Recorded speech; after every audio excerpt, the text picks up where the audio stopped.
en ce moment précis, que le chef de l'État, Paul Biya, tende la main, une main fraternelle, amicale et sincère, au président Issa Tiroma Bakari, ce ne serait pas de la faiblesse, ce serait de l'intelligence des situations. C'est comme ça qu'on appelle ça. Ce serait une intelligence de situation parce que leur commande que nous descendions de nos escabeaux, que nous descendions de nos grands chevaux pour considérer les véritables voix que le peuple nous a fait entendre. Ce qui nous habite, nous autres, c'est le désir de rupture avec un système devenu insupportable. Insupportable de par sa gestion calamiteuse de l'État. Et nous avons estimé qu'il n'y a pas un autre moyen plus adéquat de le faire partie que de le battre par les urnes. Nous sommes donc les véritables mendiants de la paix. Nous qui estimons que les urnes peuvent transformer un pays. Mais les urnes, elles ont parlé. Seulement, peut-on honnêtement dire qu'on a écouté le son de ces urnes? C'est pour cela qu'il va falloir d'abord faire une petite rétrospective sur les résultats. Non pas pour plonger totalement dans la polémique, mais pour pouvoir nous projeter. Il y a quand même des curiosités qui se sont observées. Je ne détiens pas les PV. Blériot Niemek n'a pas les PV. Je n'ai pas les résultats bureau de vote par bureau de vote. J'ai un sentiment, j'ai des observations, mais je peux également poser une analyse. Je prends un point précis. Il est de notoriété publique, il est connu de tous, qu'on a souvent dit que le grand bastion électoral du Cameroun se trouve dans le Grand Nord, c'est-à-dire l'extrême nord, le nord et la Damawa. Et si on fait une petite étude comparative, on se rend rapidement compte que c'est de là-bas que le président de la République, Paul Biya, tirait l'essentiel de son électorat. Mais comme par enchantement, il y a eu une sorte de basculement du socle électoral camerounais vers le centre. Le centre, le sud. Actuellement, la région qui a eu le plus grand nombre d'électeurs, gardez-vous bien, c'est la région du centre. Mais c'est merveilleux. La région qui a eu le taux de participation le plus élevé à cette élection présidentielle, gardez-vous bien, c'est la région du Sud. L'une des régions au taux de participation le plus élevé par rapport à la dernière élection, c'est le Nozo en général. C'est quand même des curiosités. Mais ne dit-on pas souvent qu'il n'y a pas de crime parfait? Tout ce qui a été ourdi autour de cela a abouti à une proclamation des résultats qui prête à équivoque, qui suscite des controverses. Alors, maintenant que nous sommes plongés dans ces équivoques, dans ces controverses, beaucoup de langues se délient pour parler. Il y en a qui proposent des solutions concertées. Il y en a qui suggèrent la brutalité. Il y a des gens qui ont suggéré qu'on aille déloger Issa Tiroma, Manu Militari de son domicile, et même s'il fallait l'abattre, qu'on l'abatte, ou encore qu'on le ramène ici à Yaoundé, qu'il aille en prison, des choses comme celle-là. Mais il faut dire que ce n'est pas ainsi. Ce n'est pas ainsi qu'on devrait imaginer un système dit démocratique. Lorsqu'il y a une crise, il faut se dire qu'il faut chercher les moyens de résolution plutôt que des moyens d'aggravation. Des situations qui peuvent encore se gérer aujourd'hui pourraient être aggravées par des postures d'arrogance. Si on venait à admettre que le président Paul Biya est élu, entre guillemets, chef de l'État, la question qui va nous revenir, c'est comment va-t-on gérer cet État-ci dans les jours, les mois et les années qui viennent.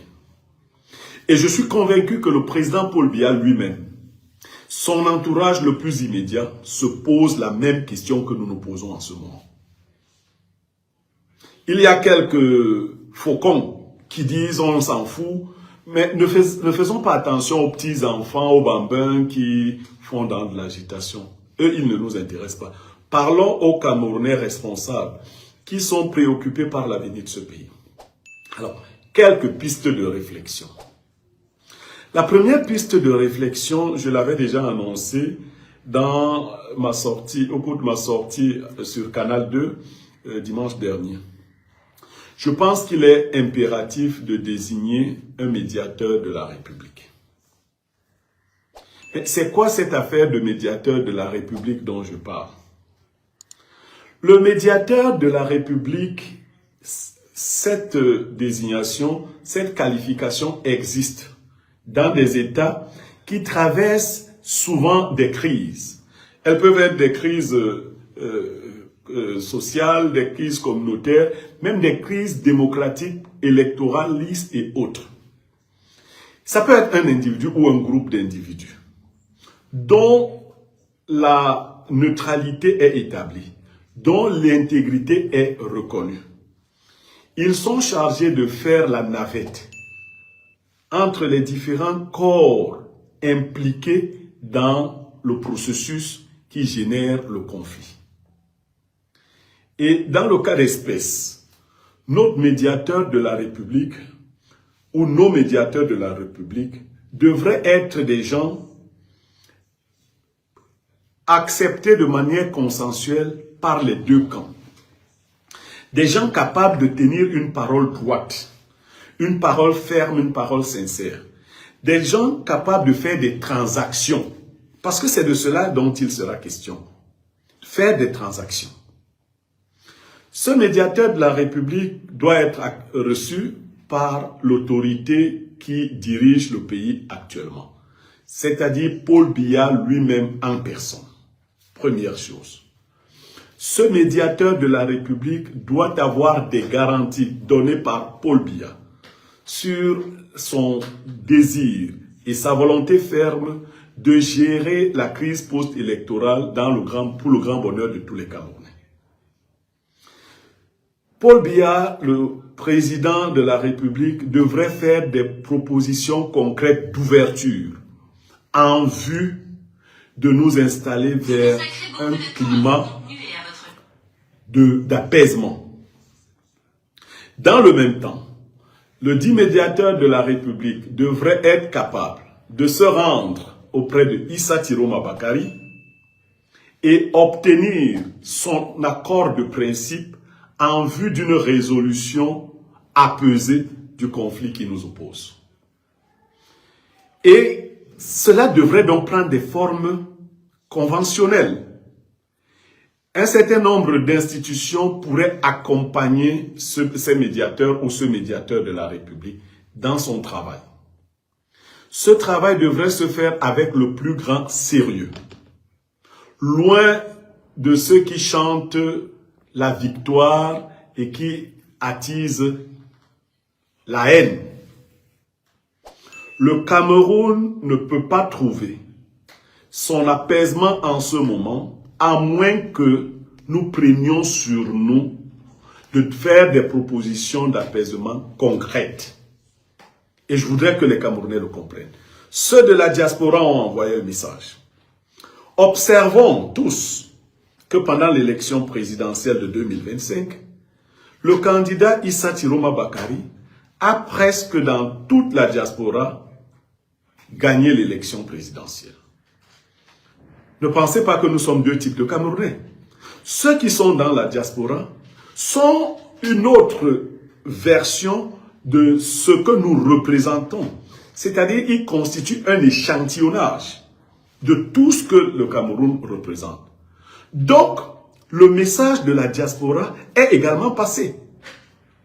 Je crois que c'est la première fois que le président de la République lui-même essuie une telle défaite dans la diaspora camerounaise. C'est un message qu'il faudrait écouter. Et quand on connaît l'apport que la diaspora a de manière objective dans l'économie du Cameroun. Je dis bien de manière objective, pas de manière subjective. Ce n'est pas des gens à qui on pourrait dire « Oh ben, vous avez bavardé là-bas et puis c'est votre... » Non. Donc, le médiateur de la République, c'est un esprit éclairé, apaisé, averti. Mais également, nous devons appeler le président Issa Tiroma Bakari à plus d'ouverture, à l'acceptation d'une situation d'apaisement. Nous ne pouvons pas imaginer plonger le Cameroun dans le chaos. Le chaos ne profitera à personne. Et s'il devrait même profiter, je crains que le chaos profite à ceux qui n'ont plus rien à perdre. C'est-à-dire à ceux qui, pendant plus de 40 ans, n'ont pas fait ce qu'ils auraient dû faire pour le bien des enfants de la République. Et qui aujourd'hui pourraient se dire que ils ont tout perdu, hein, tant qu'à faire que tout se gâte. Mais recentrons le débat. Je vois une situation dans laquelle nous pouvons obtenir, dans la période qui précède les élections législatives et municipales, une refonte de nos institutions. Déjà un gouvernement de large ouverture, dans lequel on va inclure des personnalités politiques importantes qui viendraient à rassurer au niveau de certains ministères importants de l'organisation prochaine d'élections libres et transparentes. Je pense à la prise en compte des travaux effectués par des politiciens depuis un certain temps autour du code électoral. Un code électoral qui a été suffisamment toiletté et dont document a été envoyé au chef de l'État. Vous vous rappelez, lorsqu'il a rencontré la candidate Tomano Ndamjoya, il lui disait qu'il n'avait pas encore reçu copie. Cette dernière a bien fait de lui remettre sur le champ une copie. Mais pourquoi n'avait-il pas reçu copie? Pour les mêmes raisons que vous et moi imaginons. C'est-à-dire que ceux qui ont beaucoup de mépris pour les Camerounais avaient jugé inutile. D'ailleurs, ils avaient jugé que ce serait leur faire ombrage ou leur couper l'herbe sous le pied que de remettre un tel document au chef de l'État. Ce qui nous amène à combattre la fameuse thèse selon laquelle le chef de l'État du Cameroun est l'homme le plus renseigné. Lui-même nous disait qu'il n'avait pas reçu copie du travail que les autres politiciens lui avaient adressé. Parce que, quoi qu'on dise, il est encore celui qui a le pouvoir d'agir. Il aurait donc pu agir. Il n'a pas pu agir parce que on a tout fait pour qu'il ne soit pas au courant du document. Alors, première chose, un gouvernement de large ouverture à des hommes politiques importants, à des postes importants qui permettent de réorganiser l'action gouvernementale en vue de la préparation des élections législatives municipales apaisées.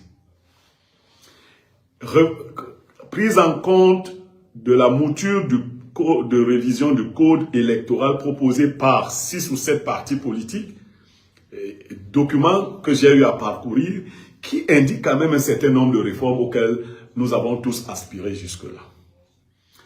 Troisième chose, il est impératif que les élections qui vont arriver assurent une certaine transparence du processus qui permettra de réorganiser la perception politique du peuple camerounais. Pourquoi je le dis? Je le dis parce que depuis un certain temps, on avait été habitué à la dépolitisation des Camerounais. Le citoyen camerounais ne participait plus au processus électoral, ce qui a laissé croire qu'on avait tout abandonné. À l'occasion de l'élection présidentielle de 2025, il y a eu un regain important de l'intérêt pour la chose politique. Et je vais prévenir les uns et les autres que si ce regain est bien entretenu, La participation aux élections législatives et municipales risquerait d'être encore plus importante. Ça, il faut le penser, il faut le savoir. Nous risquons d'avoir une participation plus qu'importante aux élections législatives et municipales de 2026. Et cela pourrait reconfigurer la classe politique sans que nous ayons besoin de casse. Pour les conseils que je pourrais donner en aparté à l'opposition, je ne vais pas les donner ici. Mais ici, je parle de manière globale. Si nous prenons l'option de la paix que nous souhaitons, il va falloir que chacun lâche du lest. Il va falloir que le pouvoir en place, connaissant la vérité mieux que quiconque, ne serait-ce que celle que lui-même a voulu proférer. Parce qu'il s'agit de quoi? Il s'agit de dire que dans le Grand Nord en général, le Nord, l'extrême Nord, l'Adamawa, quand vous prenez les trois, Issa Tiroma Bakari a gagné. Je veux dire qu'ils ont dit que Issa Tiroma avait perdu légèrement dans l'extrême Nord, il a gagné dans le Nord, il a gagné dans l'Adamawa, et quand vous faites la somme des trois régions, vous divisez par 3, il passe devant le président Paul Biya. Donc on peut considérer qu'il contrôle le Grand Nord. Il a gagné dans le littoral, ils l'ont admis, ça fait 4 régions. Il a gagné dans toute la diaspora. Il a gagné à l'ouest, ça fait 5 régions, plus la diaspora 6. Parce qu'il faut compter la diaspora comme une région du Cameroun. Il est resté au président Paul Biya d'avoir gagné au centre, au sud, à l'est. Et miraculeusement, au Nozo. Ça, nous sommes obligés de le dire. Le président de la République a miraculeusement gagné l'élection au Nozo. Nous voulons mettre d'abord le Nozo hors de cette affaire-là, un peu de côté.